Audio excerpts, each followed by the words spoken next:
Everyone's talking about energy efficiency and cutting CO2 emissions in cars, but the easiest way to save fuel is with a tire pressure gauge. Because only a tire that's at the right pressure can offer the ideal rolling resistance and help save fuel.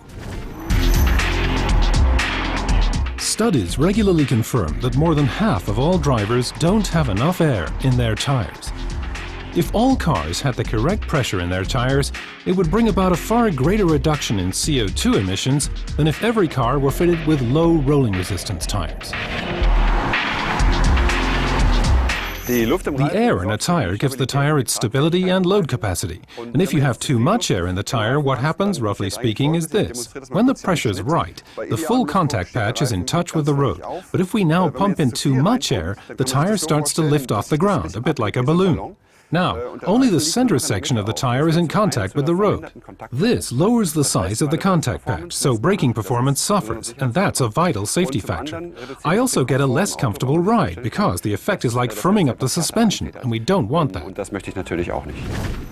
If there's not enough air in a tire, it will run almost entirely on the shoulders, so there's very high wear on the shoulders and a very irregular wear pattern. And that can actually lead to tire damage, which is not only dangerous but can also impact tire service life. On underinflated tires, the car lacks stability and can't transfer the dynamic forces to the road, which means very poor handling to the point where the car is not really safe to drive. Also, given the higher level of deformation energy required, the fuel consumption will increase.